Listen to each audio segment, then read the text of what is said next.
استلی وي غږ سره یې شور راځي د لاس د هتکړۍ پکې څومره ګټه جنګ وکړله څو سړي یې مړه راوړل څومره یې سرتورې کړلې خپلې شیرینۍ پکې ډېرو خلکو واخیستې دیوانونه روپۍ پکې د پروګرام په دې برخه کې بلنه ورکوو ښاغلی استاد اسماعیل پاینده ته چې راشي او خپله وینا وکړي.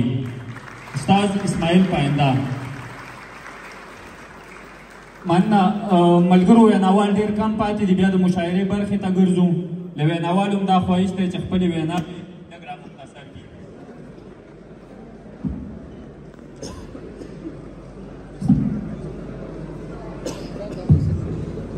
اول سلام و احترامات صمیمانه خود را خدمت همشیره‌های محترم خدمت هموطنان عزیز تقدیم میکنم از عمق قلب، از صمیم قلب.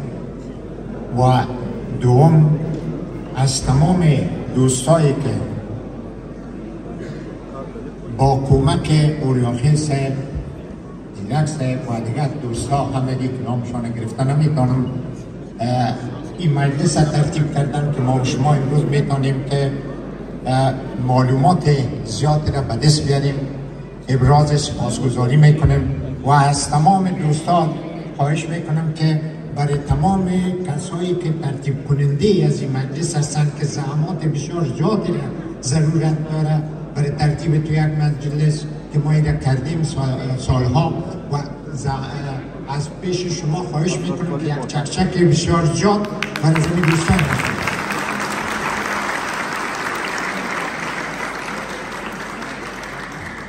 البته بسیار دوستای ما، شخصیت‌های بزرگ ما صحبت‌های بسیار جالب کردن. دیگر دوست‌ها همه موضوعات تشریح کردن. کاتولیک بودن، امریکایی یا فرانسوی بودن، انسان درست شدیم. اگر شما انسان درست شدین همه چیز درست شده میتونین. و یکی از تعریف‌های انسانیت زرتشت تقریباً 4-5 هزار سال پیش کرده بودن که گفتار نیک، رفتار نیک و اعمال نیک یا پندار نیک. این پندار و اعمال نیک و گفتار نیک باید برای همگی دنیا باید نیک باشد، نه اینکه برای ما، برای فامیلم یا برای قومم. این اهمیت بسیار بارز را دارد. مهاتما گاندی گفته بود که تحول مثبت را که شما برای جهان میخواین یا برای دیگران اول رو در خود بیارین. ما شخصا کوشش کردیم که در خود بیارم، آسان کار نیست. از امو خاطر است که امروز دعوت اوریاخیل صاحب و دوستا را قبول کردیم، چون من خودم هم رئیس یک اتحادیه هستم، هم در مجموعه دانشمندان و متخصصان افغانستان هستم، هم در اجماع بزرگ ملی و حرکت بزرگ ملی. اما برای ما سرحد در بین افغان‌ها وجود نداره. اول ما کل را به حیث انسان هموطن خود قبول نمید و در کاری خود باید تزریق کنیم ما و شما که اوغو و ازره و پشتون و ازبک و تاجک همه اقوام طول وطندار مایه، دل و دلدار مایه، گل و گلزار مایه.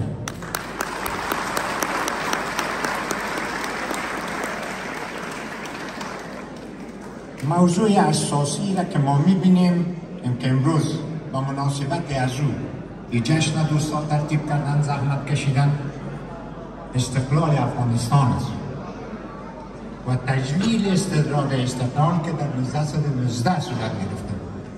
سوال نیست که خب ما یک استقلال افغانستان په هیله یم. د پروګرام په دې برخه کې په ډېر درنښت نجیب الله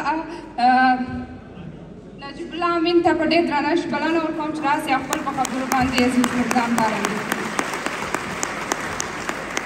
رسوله الكريم أما بعد، أعوذ بالله من الشيطان الرجيم. بسم الله الرحمن الرحيم. عما يتساءلون عن النبأ العظيم الذي هم فيه مختلفون كلا سيعلمون ثم كلا سيعلمون. صدق الله العظيم. ازادي لکه د مست پیغلې غاړه اخیستلې چې د سر په بدله وي.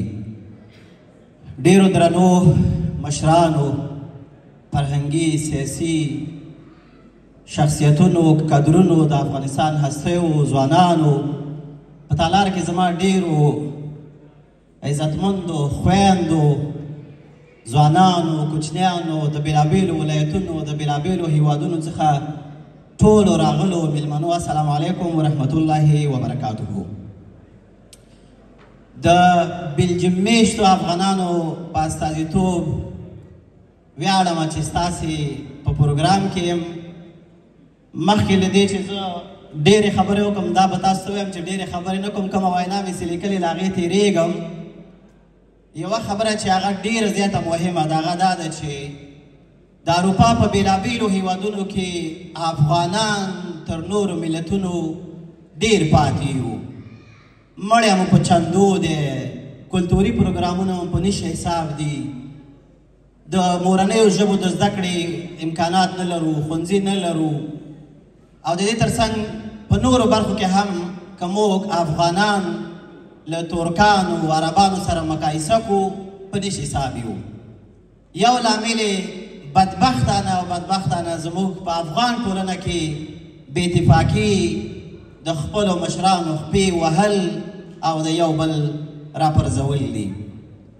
نن ډېر د ویاړ ځای دی چې د اوریاخیل صاحب، کاکړ صاحب او د دوی د ټولو خوارېکښو ملګرو په زیار باندې یو ډیټابیز رامنځته شوی دی او دغه ډیټابیز به په راتلونکي کې افغانان د ترکانو او عربانو په څیر باندې سیل کېږي. افغانان به د هغوی نه نور کم نه وي. مکاتب، مساجد، تعلیمي پروګرامونه او په همدې هیله یو چې دغه پروګرام به د اروپا نورو هیوادونو ته هم غځېږي. د یو بلجیم میشتي افغان په حیث باندې ویاړم چې په فرانسه کې تاسې دغسې خوارېکښ زحمتکش مشران او ځوانان لرئ.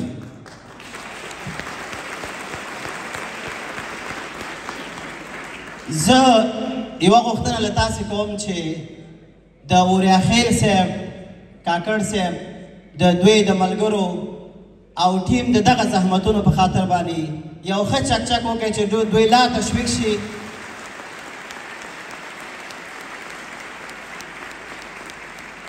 او دغه برنامه د اروپا نور هیوادونو ته هم وغځول شي او خدای دې هغه ورځ راولي چې د افغان د جنازې دپاره لمن مو خوره نه وي او نور چندې ونه غواړو. د افغانستان د خپلواکۍ 106مه کلیزه دې تاسې ټولو ته مبارک وي. د مسافرۍ په سختو حالاتو کې، په سخت ژوند کې دا هم یو غنیمت دی چې دومره افغانان سره راټول شوي یو، د افغانستان یو ژوندی تصویر وینو. دا هم په دغه مسافرۍ کې ډېر د خوښۍ او ویاړ ځای دی. زه خپلې خبرې په همدې قضیې باندې پای ته رسوم، خو یو غږ را سره بدرګه کوي. زه وایم چې ژوندی دې وي او دا تالار به ټول غږ کوي چې افغانستان ژوندی دې وي. په دې بیت باندې خپلې خبرې پای ته رسوم ځکه وخت نشته دی، خپله وینا نه تېرېږم. غسل په وینو درکوم په تا احسان نه کوم، غسل په وینو درکوم په تا احسان نه کوم، زما ښایسته افغانستانه پوروړی دې یم. ډېره زیاته مننه.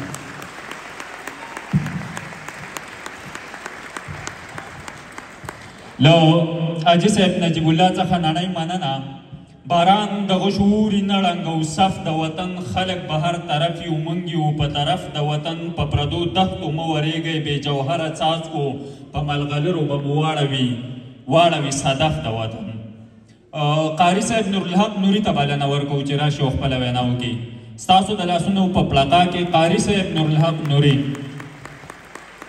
او دغه د ویناوالو بیا یوه غوښتنه ده چې ویناوې لږ را محدود کوي، خلک کم پاتې دي. انشاءالله د مشاعرې برخې ته ځو. مننه. أعوذ بالله من الشيطان الرجيم. بسم الله الرحمن الرحيم.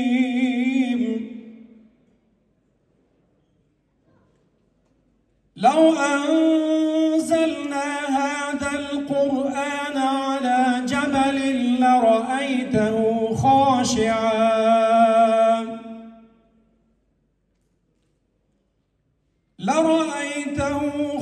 خاشعا متصدعا من خشية الله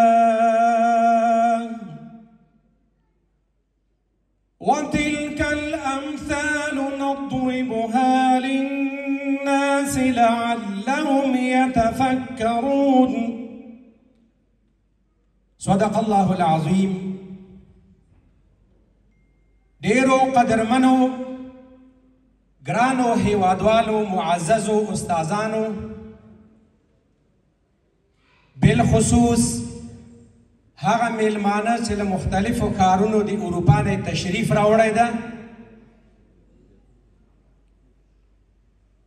د موږ دغه خپل کاري ټیم او پاریس میشته افغانان بالخصوص پتمنې عزتمندې خویندې او نازولي ماشومان ټولو ته السلام علیکم ورحمة الله تعالی وبرکاته. چونکې زه سفر هم لرم پرون هم زه دلته پروګرام کې مصروف وم صرف په دې ټولو خبرو باندې چې معززو استادانو قدرمنو واجب الاحترام ملي اشخاصو او ځوانانو وکړلې دې ته یو شرعي تصدیق او اټسټیشن ورکم. موږ او تاسو ولې دا ورځ لمانځو؟ علماء کرام فرمایي د جشن د استقلال مانزل الحرية هي أن يكون العبد عبدا لله وحده لا عبدا للخلق. حرية استقلال او آزادی ما ته همیشه ملګری وایي ته جذبې سره خبرې کوې دا ما فطرتي عادت. پرون هم د مشترک بازار کې ما تقریبا 30 دقیقې خبرې وکړې وم دا طریقه او عادت مې دا ده دا له خوشحالۍ او جذبې او احساس نه کوم. شیخ ابن تیمیه فرمایي الحرية هي أن يكون العبد عبدا لله وحده.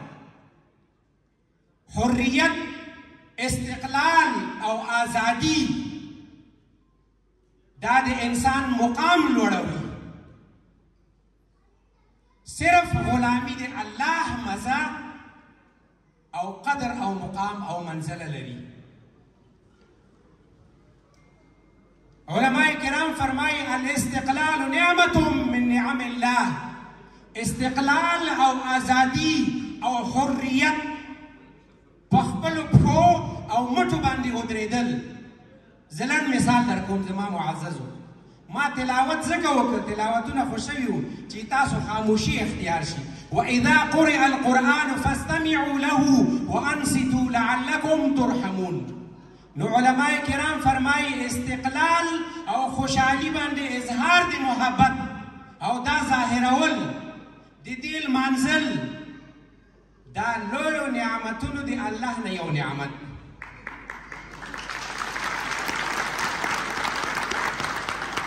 د دې مقدس بیرغ او شان او د لوی کلمې اولو العزم کلمې استادانو خو ډېر ښه اظهارات او تاریخ د ملک دا یې وویل لیکن تور دا د درې واړو اسلامي مشهورو خلافتونو مجموعه ده. تور رنګ د اموي خلافت نښه سمبول او نشان او مجموعه ده. دومره مقدس بیرغ لرو موږ او تاسو. شین رنګ د عباسي خلافت او اخرنی رنګ دا د عثماني خلافت 200 کاله په دنیا باندې حکمرانی کړې وه. ولې دومره دوامداره سو؟ عدل او انصاف پکې و. دا دومره مقدس بیرغ دی. الله سبحانه وتعالى سورة انفال کې فرمایي واذكروا اذ انتم قليل مستضعفون في الارض تخافون ان يتخطفكم الناس فآواكم وأيدكم بنصره ورزقكم من الطيبات لعلكم تشكرون. یاد کړئ هغه وخت چې تاسو کمزوري وئ او تاسو خلکو اختطاف کولی حریت هم نه درلوده استقلال هم نه درلوده آزادي هم نه درلوده په خپلو مټو او پښو ولاړ نه وئ. الله فرمایي بیا ما قوي کړئ ما تاسو ته قوت او قدرت درکړ، رزق مې درکړ، تاسو باندې مې فضل وکړ. دا فضل تاسو اظهار کوي، په محبت سره دا خوشحالي ولمانځئ. د دې لمانځل دا ثواب ده. خپلې خاورې سره او خپل مقدس بیرغ سره مینه کول دا محبت دي. رسول الله صلی الله علیه وسلم چې کله مکې مکرمې نه مدینې منورې ته ته څه فرمایي؟ وما حزني باقل من جدي رسول الله صلی الله علیه وسلم، وما حزني باقل من جدي رسول الله صلی الله علیه وسلم. رسول پاک صلی الله علیه وسلم زړل، پیغمبرانو خپل قوم ته خپل خاورې ته حقیقي او صمیمي او د زړه له کومې نه خدمت کړی دی. شرعي، چونکې د ما مسلک تخصص په علوم اسلامي کې ده، زه تاسو ته په دې اسلامي شرعي رڼا واچوم. هر یو پیغمبر تاسو وګورئ، صالح علیه السلام، شعیب علیه السلام، موسی علیه السلام، یا قومي ما قوم ادخلوا الارض المقدسه التي كتب الله لكم ولا ترتدوا على ادباركم فتنقلبوا خاسرين. دی قوم نگهبانی، قوم ته خدمت کول، دی قوم آواز ویستل، خپل خاورې ته محبت او وفا، دا قرآن نه ثابته ده. رسول الله صلی الله علیه وسلم فرمایي وَيَا مَكَّةُ مَا أَطْيَبَكَ مِنْ بَلَدٍ وَأَحَبَّكَ إِلَيَّ. اے مکې مکرمې، تا سره د ما د زړه محبت ده، حقیقي محبت پیدا کوي. په صرف ویناو باندې هیڅ هم نه کېږي. دوه شیونه همیشه دا یاد ساتئ، خاص کر دغه مهذب د موږ ځوانان چې کوم دي، دوه شیونو باندې دنیا او آخرت جوړیږي، چې یو ته محنت وایي، بل ته عبادت. محنت باندې دنیا او ظاهر جوړیږي. دین نه تنها مونځ او عمره او صدقه ده. ولا تنس نصیبک من الدنیا، دنیا مه هېروئ. موږ او تاسو مانځه کې وایو که نه اللهم ربنا آتنا فی الدنیا، اول دنیا یادو. دنیا به جوړوي، ښه ده ښه ده دا دنیا چې توښه ده د عقبه، چې دنیا در سره نه وي. تاسو نن سبا مستقل او آزاد او قوي ملکونه وګورئ، په خپلو پښو ولاړ، هر څه نه بسا او خودکفا او پوره دي. ولې؟ حریت لري، ولې استقلال لري، ولې پورهوالی لري، ولې په خپلو پښو مټو او زور باندې ولاړ دي. کمزوري ملکونه وګورئ، همیشه د نورو ملکونو ښکار. الاضعف طعمة للاقوا، وړې او کمزوري ډلې همیشه د قویو خوراک وي. ولې د اجنبیانو ښکار ګرځېدلي یو؟ دا حدیث ته تاسو وګورئ چې مسلمانان خو پرېږده چې کافر پې اسلام ته مشرف سوي دي، داخل سوي دي. لا فضل لعربي على عجمي ولا لعجمي على عربي ولا لأحمر على أسود ولا لأصفر على أحمر إلا بالتقوى كلكم بنو آدم وآدم من تراب. ډاکټر هیومن او ډاکټر سر فرینکس د دې نوبل جایزې اخیستې وې، د نوبل جایزې اخیستې وې. د نوبل جایزو کې دینا هیومن فریټرنټي، اکوالټي او فریډم، انساني اخوت، انساني محبت، انساني همدردي، دا د حدیث نه راوستې وه. ځکه رسول الله صلی الله علیه وسلم فرمایي خیر الناس من ينفع الناس، بهترین په تاسو کې هغه څوک دي چې خیر او ګټه یې خلکو ته ورسیږي. صرف مسلمان نه دی یاد کړی. ذکر رسول الله صلی الله علیه وسلم ته فرمایي وما ارسلناک الا رحمة للعالمین. تاسو تاریخ د ګلمسز آف د اولډ هسټري د پنډي جبا اندیر وګورئ، هغه رسول الله صلی الله علیه وسلم ته اولو العزم د ټول بشریت پلار ویلی ده.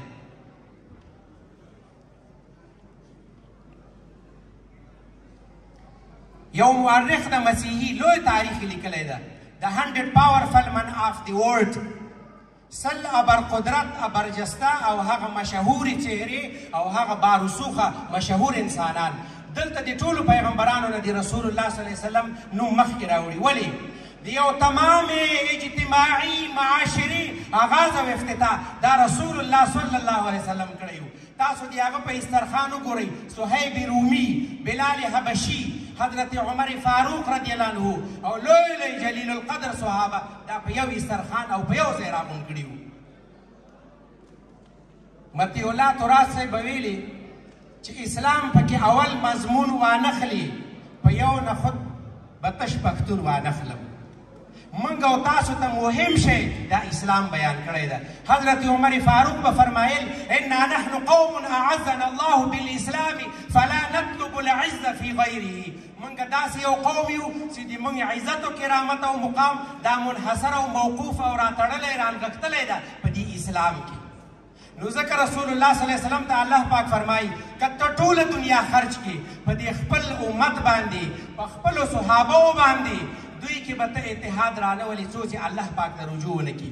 نو جناب دکتور صاحب لیوال د موږ مشر اوریا خیل صاحب چې کومو خبرو ته اشاره وکړله د هغې تایید ما په شریعت کې تاسو ته وکړ. خپل وطن ته چې څوک محبت نه کوي او اظهار یې ورسره نه وي اخلاص ورته نه کوي هغه منا پسې مونځ مه کوئ هغه پسې مونځ نه کېږي.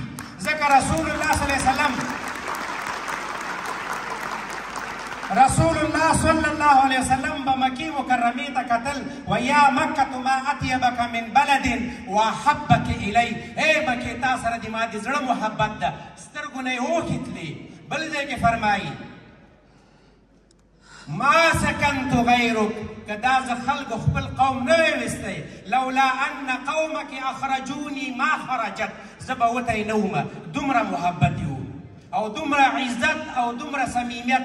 بیا چې مدینې منورې ته لاړه ځکه فقهای کرام فرمایي دا د شریعت مسله ده. ته یو ملک کې اوسېږي دوم ملک اصلي هغه د تا اصلي ملک وګرځي دلته ته مسافر نه یې. نو دلته موږ او تاسو مونځ کوو موږ او تاسو عبادت کوو ژوند کوو او اقتصاد معیشت فکري هر قسم جد و جهد او اکتیویشن او فعالیت لرو په دغه ځای کې چې ژوند کوو. نو رسول الله صلی الله علیه وسلم مکه مکرمه بیا مدینې منورې ته څه فرمایي وایي یا الله تا چې د ما حبیب ته ابراهیم خلیل الله ته مکه امن ګرځولې وه د خلکو روح ورته یا الله ما ته دا مدینه وګرځوي. نو زه د تاسو وخت نه نیسمه همدې وجې نه ما ته آخر کې وخت هم راکړ مختصر تلاوت مې وکړ. دا خو دا موضوع خو داسې وړه خبره نه ده ډېره لویه خبره ده د موږ او تاسو د مرکز یا د مسجد یا د اولادونو د تربیې. ځکه رسول الله صلی الله علیه وسلم فرمایي ادبوا اولادکم علی ثلاثة خصال. خپلو اولادونو ته 3 تربیې او خصلتونه ور وښیئ. اول دا تعلیم او تربیه ده. تنها تعلیم نه ده تربیه هم دې سره لازمي ده. رولز او ریګولیشن د حیاتي فلسفې دا ټول ضروري دي. نو بیرته دا خبرې زه راغونډوم نچوړ کوم د موږ او تاسو دغه ډیټابیس مسلې ته د مسجد مسلې ته د مرکز مسلې ته د اتحاد مسلې ته ډلې ټپلې مه جوړوئ. قرآن عظیم شان کې الله پاک د فرعون ذکر کوي وجعل اهلها شیعا یستضعف طائفه. ده به هغه خپل قبطیانې دا مسلط کړي وو دا حکمران کړي وو په نورو خلکو باندې او نورې ډلې کمزورې کړې وي. نو ډلو ټپلو نه هېڅ نه جوړېږي او راسئ په دغه ډیټابیس کې په دغه حرکت کې په دغه انقلاب کې په دغه شعور کې په دغه آواز کې موږ سره یو ځای سئ. ځکه الله پاک فرمایي ان هذه امتکم امة واحده. موږ او تاسو یو امت. رسول الله صلی الله علیه وسلم فرمایي ترى المؤمنین فی توادهم وتعاطفهم وتراحمهم كمثل الجسد الواحد اذ اشتكى منه عضو تداعى له سائر الجسد. رسول الله صلی الله علیه وسلم فرمایي تاسو په خپل مین کې داسې محبت وکړئ داسې یو ځای شئ داسې اجتماع او وحدت او اتفاق اختیار کړئ لکه یو بدن. زه مثال در کوم تاسو سترګه خوږېږي نو ته سر ته ووایه چې بس ته ویده سه سترګې ته وایه ته خپل درد تېروه دا تېرېږي نه. د ټول افغان د ټول بشریت مثال رسول الله صلی الله علیه وسلم دا په مثل د جسم واحد ورکړی ده. که د تاسو په عضو د تاسو په بدن کې یو عضو باندې شکایت او تکلیف ټول بدن ورسره پریشانه وي. نو راسئ دینه لویه او دینه پتمنه دینه با عزته دینه با مقامه دینه با منزلت لویه غونډه د موږ او تاسو بله نه جوړیږي. الحمدلله د فرانسې د ټولو ښارونو نه خاص کر د پاریس میشتو افغانانو نه او د بلجیم او د جرمني او د ستراسبورګ زموږ له میلمنو نه یو نړۍ مننه چې موږ سره په دې عظیم شان اجتماع او خوشحالۍ کې اظهار د خوشحالي وکړه شمولیت یې وکړه برخه یې واخیسته موږ مورال یې قوي کړه د موږ هم نظره د موږ هم فکره ځوانان خویندې ورونو ټول به انشاءالله په دې صف او په دې تنظیم او په دې ډیټابیس او په دې مقصد او ټارګټ او هدف کې ټول انشاءالله شمولیت اختیاروو او که هر څوک پکې شمولیت نه اختیاروي وخت د ورسره ځان سره د مشوره وکړي ما خپلې غاړې در باندې خلاصې کړلې وما علینا الا البلاغ المبین واخر دعوانا ان الحمد لله رب العالمین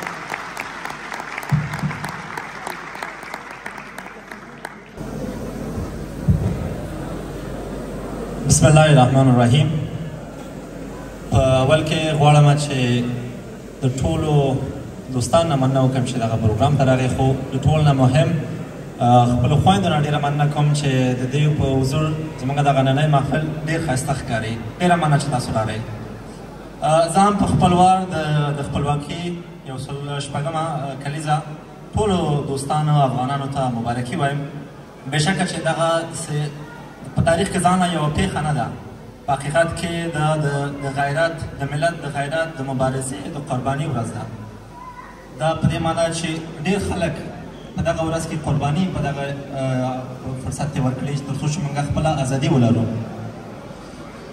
نږدې تقریبا یو سلیزه کېږي چې موږ خپل استقلال اخیستی دی او خپل واکي لرو خو متاسفانه اوس هم زموږ په وطن کې خپلې نجونې خویندې درس نشي ویلی او کار اجازه نه لري نو همدې لپاره موږ وغوښتل چې د کډوالو په پارلمان کې دوی ته یو د حل لاره پیدا کړو او د ستونزو لپاره د حل لارې دوی ته یو ځای پیدا کړو په شروع کې غواړم د خپل ټول دوستانو څخه او همدارنګه د ټولنې غړو څخه وریاخیل صاحب توداخیل صاحب وزیروال صاحب او نور ټول دوستان چې موږ سره مرسته وکړه چې په دغه پارلمان کې زه کاندید شوم د دوی نه ډېره مننه کوم د دوی د مرستې په نشتون دغه کار امکان نه و او هغې نه وروسته د خپل کورنۍ خپل دوستان خپلوان خپل هموطنان هم ډېر دغه پړاو کې ما سره مرسته وکړه و همچنان از تمام دوستایی که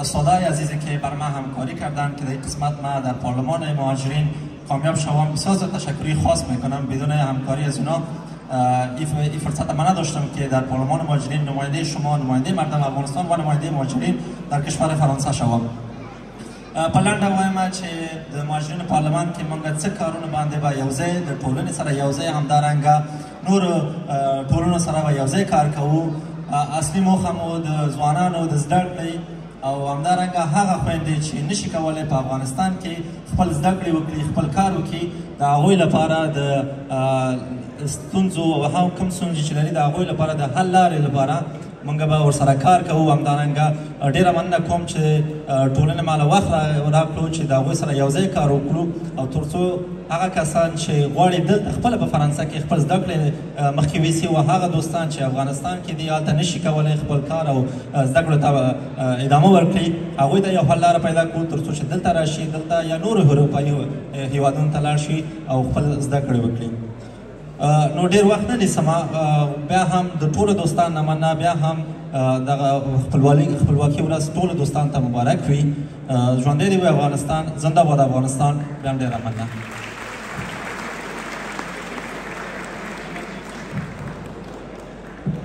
مننه د سمون صاحب څخه یوه نړۍ مننه Maintenant, on invite nos amis français qui a été toujours à côté des Afghans, Monsieur Sibastekia.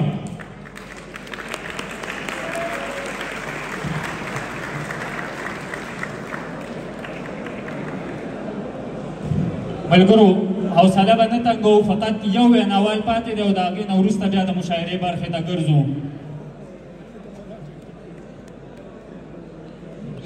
السلام علیکم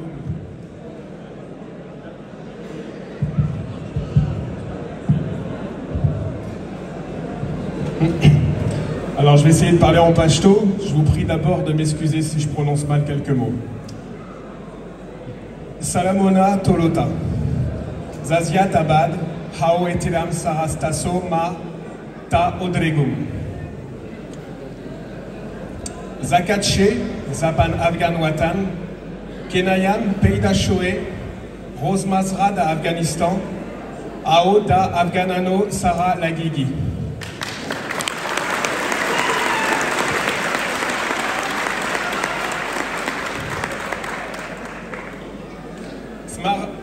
Smazra derwa na Stasso der Tarir, Stasso Kaltur, Hao Baaduri Sala. Haonem, Mong Yao Tarihi, Oraz Lamonzu. Ara Oraz, Che Afghanistan, Erpal Tardir, Parpal Laske Waristan. Ara Hortaz, Che Yo Wayarelle, Haosar Lohe Melatra, Portacho, Tarso Vovayi na Ajralta o Azadita.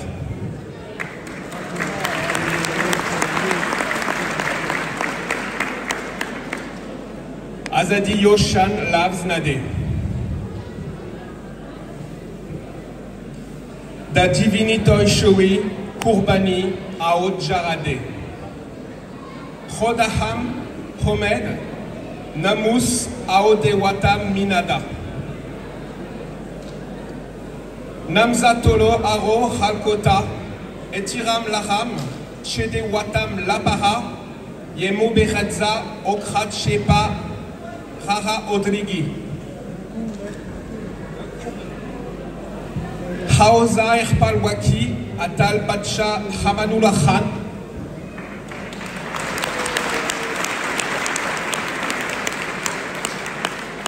Zangare Dranawi Warande Kawam, Chede Ara Mirana, Hao Libda Lori, da Afghanistan, Patahir Keshor, Aris Preride.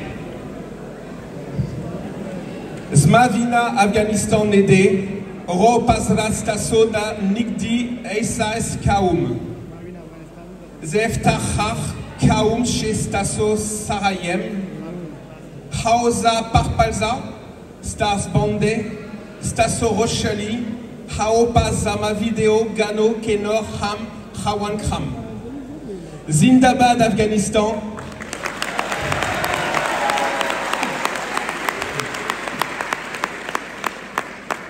Haode Wayarelle, Haosa Luri, Melat Tade, Omor Dewi, Haode Azadi Shola, Escala, Bandanishi, de Ramanana.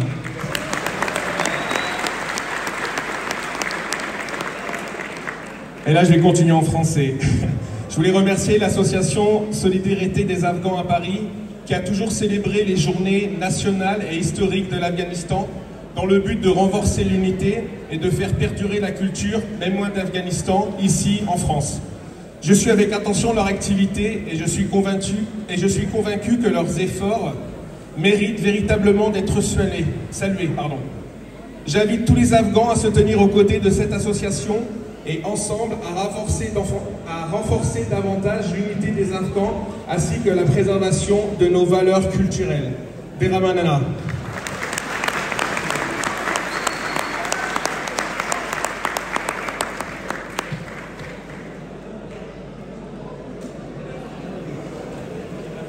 دي ګرځو د مشاعرې برخې ته نو فقط 15 دقیقې مونږ وزغمئ بس مننه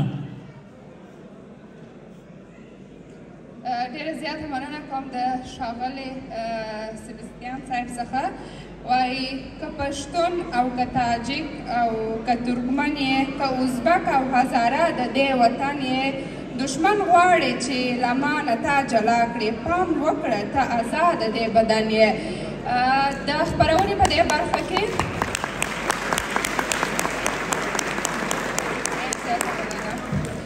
د خپرونې په دې برخه کې په ډېر درنښت اغلې انوشا عارف لیکواله خبریاله او د ښځو حقوق فعاله ته بلنه ورکوم چې راسي خپل ویناوې زموږ تاسو ته واوروي. البته دا شعر هم په دې پورې هم اړه درلودله ځکه چې یو کوچنی ګیله یې راڅخه وکړل، هغه دا چې د نن ورځې په پروګرام کې تر ډېره پورې په فارسي او زموږ خوږې دري ژبې باندې خبرې ونه سولې، نو زه په ډېر درنښت باندې بلنه ورکوم چې راسي او خپلې ویناوې زموږ ته واوروي. په ویاړ یې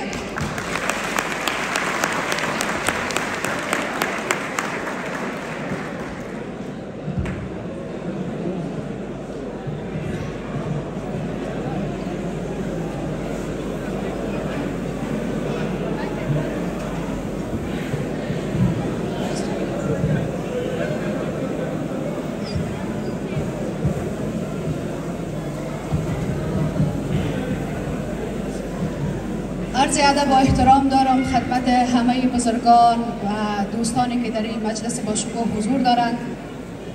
دوست داشتم از جان و دل تبریکی بدم و آزادی را مبارکباد بگویم، اما وقت به دختران سرزمینم فکر میکنم که در چی محرومیت زندگی میکنن این واژه کمرنگ میشه پیش من و همون مفهومش از دست میده. یادم نره که من با همین سر و وضع و با همین استایلی که در اینجا هستم دارم با شما صحبت میکنم و یا اینکه شعر میخوانم، اما در داخل افغانستان حداقل 15 میلیون نفوس از آموزش محروم هستند و در خانه هایشان حبس هستند، حقوقی آنچنانی ندارن که امروز ما اینجا داریم و فکر میکنم زمانی ما بسیار با جرأت و با جسارت آزادی را مبارکباد بگویم که زن افغانستان شبیه ما در صحنه حضور داشته باشه و بیاید صحبت کنه، از حقش حرف بزنه، کار کنه، تحصیل کنه. او وقت من با جان و دل میگم که آزادی مبارک باشه. فعلا اجازه بدین که من یک شعر بخونم.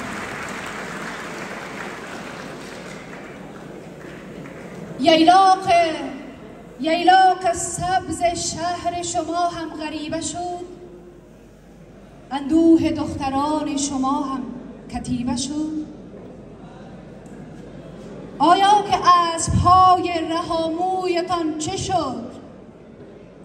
سمی ستور و پای تکاپویتان چه شد؟ آنجا تبر مخالف سرو و صنوبر است، آیینه ها ز آه دلتان مکدر است.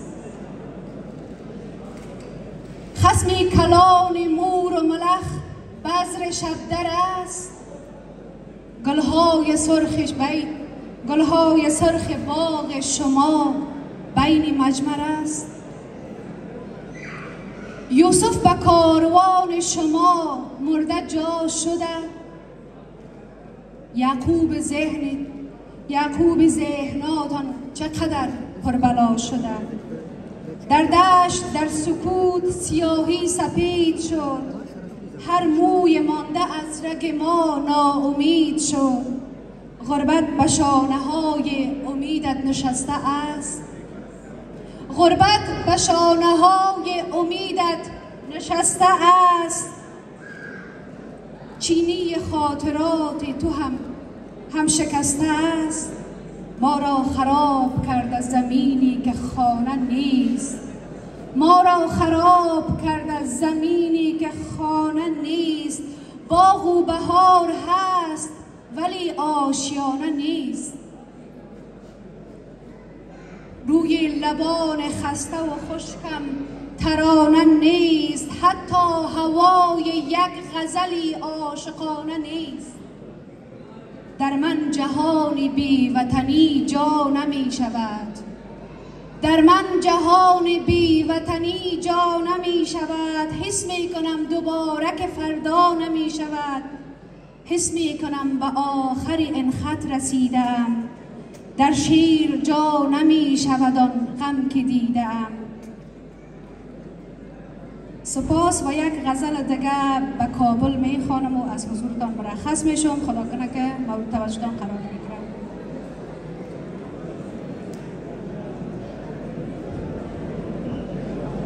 باید که می رفتیم کابل در خطر بودیم، باید که می رفتیم مجبور سفر بودیم، بر چشمهای بیگناهی تو قسم کابل، ما مردگانی آخری این درد سر بودیم.